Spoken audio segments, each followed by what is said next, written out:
우리가 알다시피 여러분들 성경을 많이 읽으셔서 다 이해하듯이 사도 바울은 감정적인 사람은 아니었어요. 충동적인 이런 사람이 아니고 논리적인 이성적인 사람이었죠.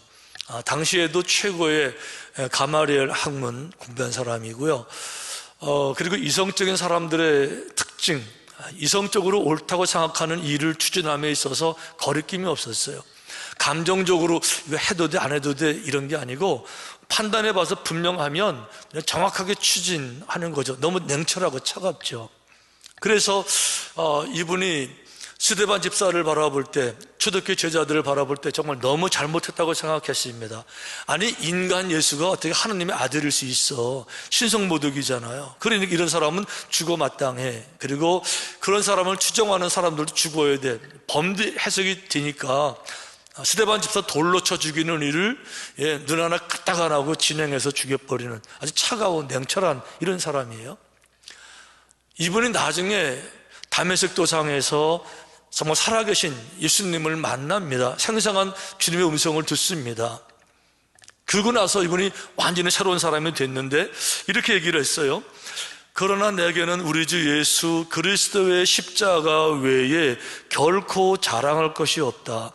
십자가 외에 자랑할 게 없다. 결코라는 말을 사용했습니다. 다른 거는 정말 자랑할 게 없어. 절대로 안 되는 거야. 십자가만이 위대한 게. 이렇게 말했어요. 왜 그랬을까요? 사도 바울이 십자가 외에는 자랑할 게 없어서 그랬을까요? 아닌 건 여러분 더 잘 아시죠? 자랑 많은 거. 아니면 사도 바울이 판단력이 부족해서 앞뒤 계산이 안 돼서 그랬을까요? 아니면 자기의 명예를 위해서 그랬을까요? 아니, 십자가를 자랑하는 게 자기의 명예하고 무슨 상관이 있어요? 자, 분별이 안 돼서 이런 게 아니죠. 십자가를 만나보고 나니까, 그 안에 예수님을 만나보고 나니까 그동안 내가 중요하게 여긴 모든 것들이 정말 너무도 헛된 거예요. 그러니까 그 모든 것들을 배설물이라고 규정하면서 십자가, 정말 십자가만이 귀한 겁니다, 이런 얘기 하는 거죠. 그러면서 말하기를 십자가를 자랑하는데 단순하게 십자가의 모양을 자랑하는 게 아니에요. 십자가의 형상, 크로스, 열자, 이걸 자랑하는 게 아니고 이렇게 말했어요. 십자가의 도가 멸망하는 자들에게는 미련한 것이요 구원을 받는 우리에게는 하나님의 능력이라. 그러니까 십자가를 자랑한다는 게 십자가의 모양이 이뻐서 자랑하는 게 아닌 것이 분명해졌죠. 십자가 안에 도를 얘기하는 거죠. 십자가의 도가 위대한 거고 십자가의 도를 자랑한다, 이런 얘기하는 거죠. 자랑으로 끝나는 게 아닙니다.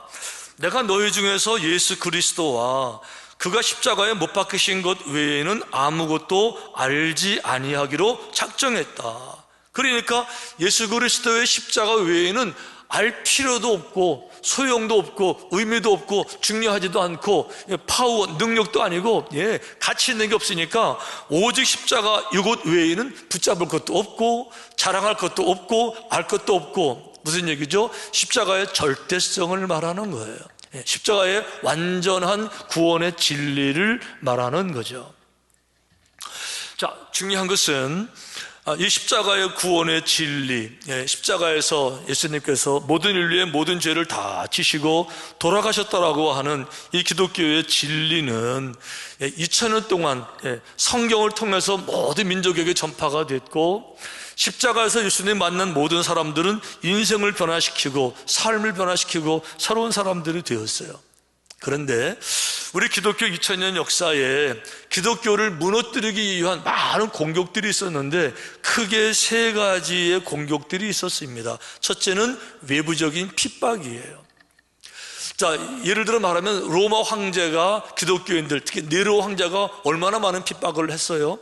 근데 네로만 그런 게 아니에요. 모든 시대마다 얼마나 많은 핍박이 있었는지, 우리 시대만 해도 그렇죠. 일제시대 교회들 불태웠잖아요. 지금도 공산주의는 기독교 핍박하지요. 북한에서는요, 성경을 가지고 있으면은 성경 소짓죄. 단순하게 성경을 가지고 있는데 성경 소짓죄. 그러니까 외부적인 권력을 가진 사람들의 핍박, 박해가 첫 번째 공격이었고, 두 번째는 내부적인 부패였어요. 그러니까 이 성경대로 믿어야 되는데 자꾸만 성경을 떠나서 이상한 걸 가르치고 만들고 성경보다 더 중요한 거 얘기하고 이렇게 되는 거죠. 내부적으로 부패되는 거. 교회가 어떤 경제적인 물질 만능으로 변한다든지 이렇게 중세시대가 그랬던 거예요. 그러니까 성경에 없는 얘기 해가지고 면죄부도 팔고 막 내부적인 타락.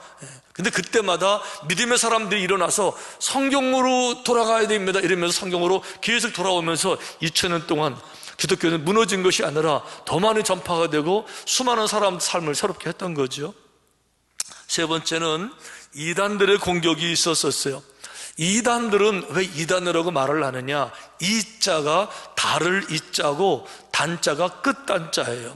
시작은 같은데 마지막에 보니까 끝이 달라져 있는 것, 이게 이제 이단이라고 하는 건데, 시작은 같아요. 뭘로 시작해요? 기독교로 시작해요. 성경으로 시작했어요. 성경 공부합시다 이렇게. 교회를 시작했어요. 모읍시다, 예배 드립시다 이렇게 했어요. 그래서 이제 2000년 전에 복음을 가르치는 줄 알았는데 나중에 보니까 이 2000년 전에 복음이 아니라 엉뚱한 거를 만들어서 새로운 구원자도 있고 새롭게 구원하는 방법도 만들고 끝이 완전히 달라지는 거죠. 이게 이단이라는 거예요. 자, 중요한 거는 뭔가 하면 이 이단들은 처음부터 이 완전한 구원자, 완전한 십자가의 도를 파괴시킨 거예요. 십자가의 도를 파괴시켰어요. 여러분, 십자가는요, 사도 바울이 말한 하나님의 능력이다 그랬어요. The power of God. 모든 사람을 구원하는, 모든 사람을 구원하는. 여기 지금 갈보리 언덕에 3개 십자가가 있는데 예수님 돌아가실 때 양편에 같은 강도들이 있었어요. 그런데 왼편의 강도는 예수님을 비판했어요. 비꼬았어요. 당신 그리스도라며. 그리스도는 이름이 아니고 직책이에요. 목사, 장로 이렇듯이 그리스도는 구원자라는 직책이에요. 그러니까 당신 구원자라며 당신도 구원해 우리도 구원해 라고 비꼬았어요. 근데 오른편 강도가 이렇게 말했어요.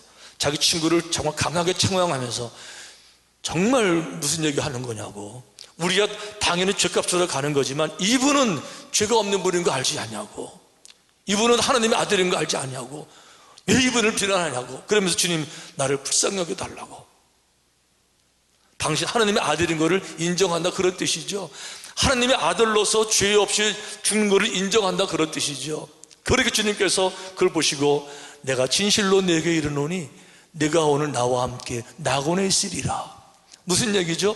내가 지금 피를 쏟는 이 피 속에 너의 죄도 포함이 돼서 내가 나를 믿음으로 말미암아 네 죄도 용서가 받은 것을 선포하시면서 네가 평생의 죄를 지었지만 벌레처럼 짐승처럼 살았지만 보혈의 피로 그거 다 씻겨서 내가 널 용서시켜서 너를 천국으로 내가 인도할 것이다. 이 약속이셨어요. 이게 보혈의 능력이라는 거예요. 모든 죄를 씻기는 벌레처럼 살았어도 보혈의 능력이라는 거예요. 그런데 이단들은요, 이 보혈의 능력을 땅바닥에 쏟아버렸어요. 얘는 보혈의 능력 가지고 구원받지 못한다 이렇게 되어 있어요. 지금 전 세계에 한 20억 명의 기독교인들이 있어요. 물론 20억 명 다 진정한 기독교인들은 아니에요. 그동안 형식적인 사람 많이 있을 테니까. 하지만 형식적인 사람 말고 정말 예수님을 구주로 고백하고 자기 인생을 드리는 사람들이 있어요. 어떤 사람들이에요? 십자가를 통해서 정말 자신의 허물과 죄를 정말 발견한 사람들이에요. 그런데 나 같은 죄인을 주님께서 나를 위해서 십자가 돌아가신 사실을 깨달아 알았을 때 어떻게 알았을까요? 진정으로 회개할 때 성령께서 역사해서 알았겠죠. 그래서 눈물콧물 흘리면서 엉엉 울고 기도하고 회개하고 자신의 인생을 내가 이제 주님께 바치겠습니다 이렇게 해서 선교사로 아프리카에 저 아마존에 그리고 심지어 목사로 저 가난한 시골에서 평생 광산촌에서 평생 이런 사람들 성직자가 100만 명이 넘어요. 전 세계적으로 선교사하고. 근데 그렇게 해도 구원 못 받는 거예요. 이 보혈 가지고 구원 못 받는 거예요. 그래서도 구원 못 받아요. 어떻게 해야 돼요? 이만희한테 와서 계시록을 배우고 열심히 시험 보고 합격해서 전도 실적 올려가지고 점수 따가지고 14만 4천에 못 들어오게 되면요, 조금 전에 십자가의 은혜, 이거 다 소용없어요. 이 보혈의 능력이 땅바닥에 쏟아버린 거예요. 그동안에는 십자가의 능력이 있었어요. 파워, 힘이 있었는데, 에너지가 있었는데, 에너지가 방전됐어요. 배터리, 배럴이 에너지가 방전되면 역할을 못하잖아요. 버려되듯이 십자가제는 버리는 거예요. 여러분, 시대별 구원자라고 가르쳐요. 이단에서는 노아 시대는 노아가 구원자고, 모세 시대는 모세가 구원자고, 예수님 시대는 예수님이 구원자고, 지금 시대는 이만이라고 가르쳐요. 신천지만 그렇게 하는 게 아니에요. 컴퓨터에 들어가서 시대별 구원자 치면요, 신천지는 잘 안 나와요. 안산홍이 싹 도배해서, 안산홍도 그렇게 가르쳐요. 자기가 시대별 구원자라서 마지막 시대의 구원자는 자기라는 거예요. 모든 이단에 다 그렇게 가르치는 건데 자기들만 모르고 있어요. 왜? 못 보게 하니까. 못 보게 하니까. 시대별 구원자는 없는 거예요. 예수님의 십자가의 능력이 예수님 시대에만 한계적으로 사용되는 게 아니에요. 태초부터 예언된 겁니다. 구약 성경의 모든 성경은 예수님을 예언한 거예요. 인류의 구원자가 되시기 때문에. 땅끝까지 영원히 왕노릇 하시는 게 예수님 뿐이세요. 다시 오실 분은 노아가 아니에요. 예수님이 다시 오시는 거예요. 마지막 심판자도 예수님이 하시는 거예요. 할렐루야. 근데 그것도 다 무너뜨리는 거예요.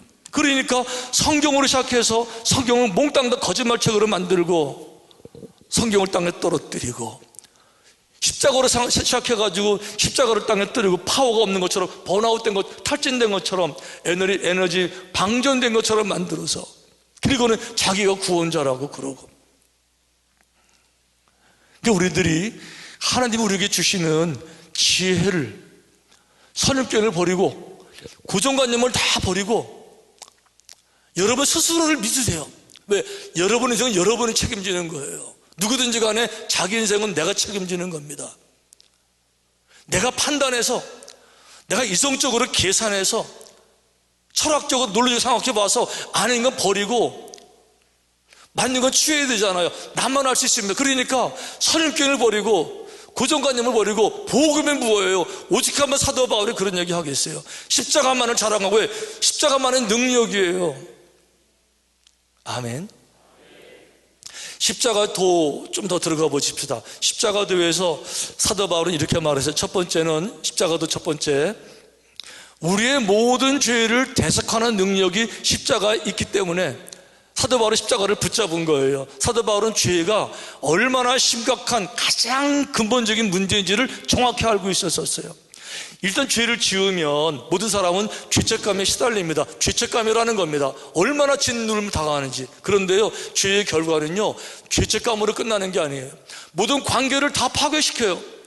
죄가 끼게 되면 부부 간에, 부모 자식 간에, 이웃 간에, 공동체, 죄가 끼게 되면 빼앗고 훔치고 착취하고 속이고 파괴되는 거예요. 더 나아가서 죄가 오게 되면요, 결과적으로 죄의 고통이 찾아와요. 예, 죽이고 싸우고, 심지어 하나님이 벌을 주시죠. 가난하게 하시죠. 당연히 가난하고 병들고 고통이죠. 그러니까 죄가 인간들에게 가장 근본적인 문제인 것을 사도 바울은 알았던 건데, 근본적인 문제가 십자가에서 다 쏟아져 내리는 거예요. 십자가에서 다 풀리는 거니까 십자가를 안 붙잡을 수가 없어요. 십자가만 자랑하고, 이게 한 능력이라는 거죠. 죄책감도 사라지지만 죄의 결과까지 다 사라지고 삶이 새로운 사람이 되는 거예요. 삶이 당연히 새로운 축복, 새로운 은혜, 이게 십자가의 은혜라는 거죠. 두 번째, 사도 바울은 십자가 안에서 안식을 경험하는 거죠. 안식을 누리는 거예요. 성경에 말하잖아요. 예, 그리스도 안에 있는데 누가 우리를 또 정죄할 수 있느냐? 그러므로 이제 그리스도 예수 안에 있는 자에게는, 여기 중요한 단어, 결코 never judgment, 예, 결코 절도로 어떤 상황이 돼도 결단코 정죄함이 없어요. 어디? 예수님 안에, 십자가 안에. 그러니까 십자가를 바라볼 때 내 죄가 흐물흐물 녹아서 사라지는 게 보이는 거예요.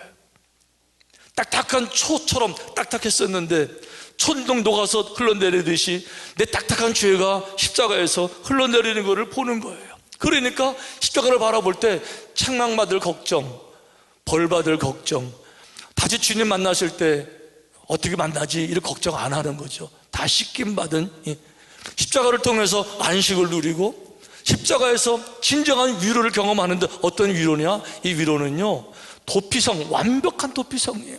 수고하고 무거운 짐진자들아 다 내게로 오라. 모든 짐을 다 내리는 이런 십자가의 능력인데, 아직 이단들은 이제 십자가 파워 번아웃 됐기 때문에 방전됐으니까 소용없습니다. 구원도 안 되고 이제는 더 중요한 게 있습니다. 이렇게 말하고 있다는 거 얼마나 안타까운지 몰라요. 세 번째, 십자가에 대해서 아주 중요한 것은 사도 바울의 십자가 안에서 인생의 참된 소망을 본 거예요. 인생의 참된 소망, 이 소망은 무엇이냐?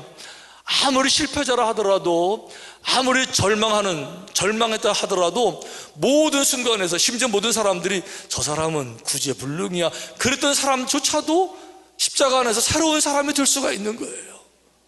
이 모든 어려움, 모든 어두움, 모든 죄악 속에서 십자가가 가게 되면 빛이기 때문에 그걸 이겨낼 수 있는 것을 사도 바울은 확실히 알았던 거예요. 그러니까 십자가를 자랑 안 할 수가 없어요. 능력이고 파워고, 어떤 파워요? 리빙 파워, 살아있는 힘이거든요. 그래서 사도 바울이 말끝마다 그 얘기한 겁니다. 내가 로마도 보아야 하리라. 무슨 얘기죠? 내가 로마에 가야 된다는 거죠. 내가 로마에 가야 하리라. 왜 로마로 가기를 원했을까요? 여러분, 당시 2000년 전에 로마는요, 이렇게 아름다운 도시가 아니에요. 깨끗한 도시가 아닙니다. 그리스 로마 신화에 나오는 모든 제우스 신을 비롯한 모든 신들을 정말 신으로 섬기는 우상숭배의 나라가 로마였었어요. 거기다가 맨 동물적인 감각만 살아있는, 동물적인 감각이죠. 그러니까 그 폼페이 영화 보셨잖아요. 똑같은 거죠. 맨날 음란, 쾌락, 이게 로마 문화였잖아요. 그런데 사도 바울이 알았어요. 이 어둠의 죄악으로 가득 찼지만 내가 성경을 들고 가면, 성경 뭐죠? 십자가의 복음이에요. 십자가의 복음을 들고 가게 되면 로마의 어두움도 밝힐 수 있다고 사도 바울은 확실히 믿은 거예요.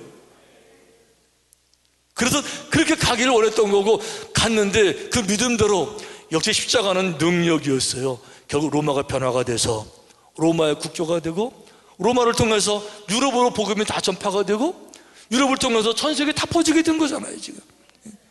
이게 십자가의 능력이에요. 영원한 십자가의 능력. 그러니까 십자가 안에는요, 우리가 아무리 큰 죄가 있어도 용서받지 못할 죄가 없는 거예요. 심지어 간음 현장에서 걸린 여인조차도, 고멜 같은 사람도, 고멜 같은 음란한 여인들도요, 십자가 앞에 나오게 되면 다 그 죄가 녹아지고 허물어지고 씻겨지고, 탕자처럼 아버지 자산 다 물 말아먹은 악한 사람도요, 방탕한 사람도 십자가 안에 들어와서 울고 회개하고, 그래서 내 영혼, 내 몸을 다 주께 드립니다 이러고 이제 짐 싸가지고 선교사로 나가도 이단들은요 구원 못 받, 그런 사람도 구원 못 받는다는 거예요. 당신의 헌신, 당신의 눈물, 당신의 사랑, 그거 안 돼요.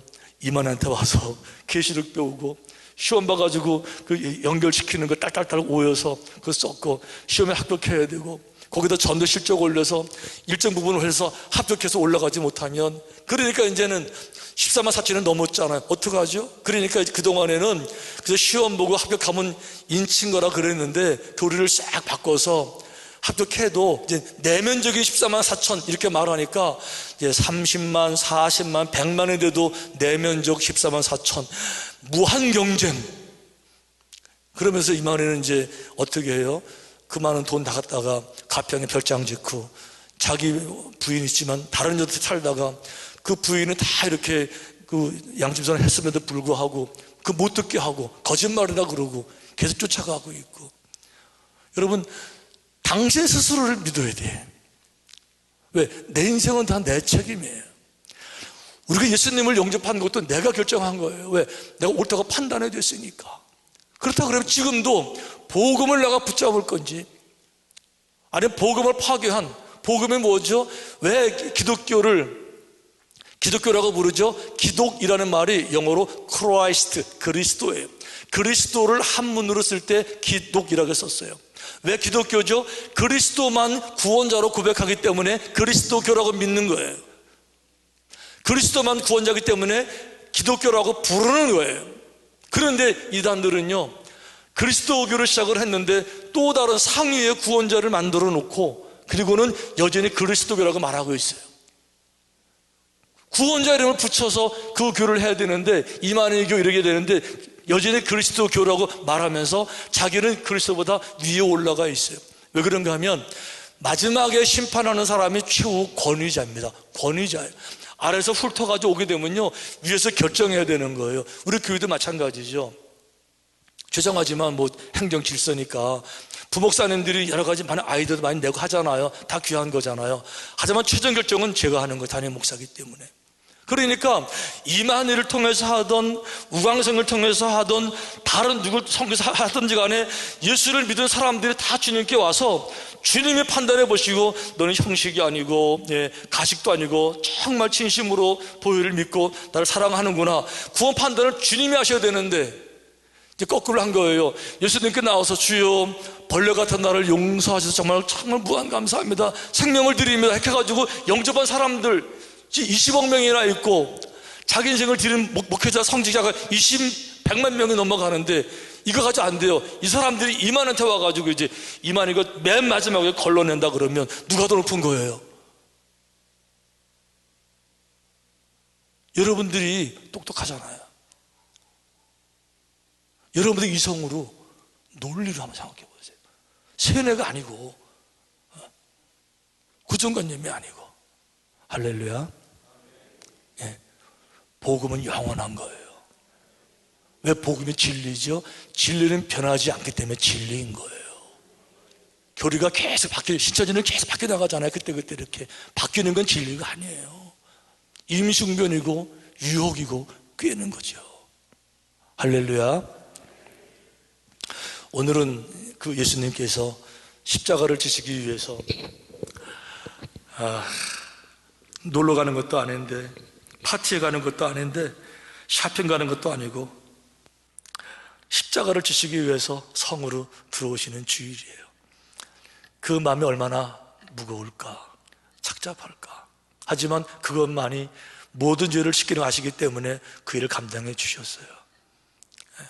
그 십자가를 땅에 떨어뜨리지 말고, 땅에 떨어뜨린다고 떨어지지 않죠. 보혈의 능력을 부인한다 그래서 부인되지 않죠. 여전히 보혈임은 살아있고 그 능력은 살아있고 누구든지 주님 오실 때까지 영원히 복음 안에서 수많은 사람들이 새 생명을 발견하게 될 것이고 삶을 바꾸게 될 것이고 인생다운 인생의 복을 받게 될 줄로 믿습니다. 복음을 붙잡아야 돼요. 여러분 스스로 판단해보고 분별해보고 공부도 좀 하시고 연구도 좀 하시고 다른 이단들도 찾아보시기도 하고 그러면 한눈에 금방 알 텐데 그거 보지 말라고 그거 보는 거 선악과라고 몸 죽는다고 이래가지고 찾아볼 생각도 안 하고 그저 끌려가는 그렇게 하지 말고 여러분 스스로를 책임지세요. 스스로의 지성을 믿으세요. 스스로 생각해 보세요. 그리고 기도하시고 이 진리 가운데서 마지막까지 믿음으로 승리하게 되시기를 주님의 이름으로 축원합니다.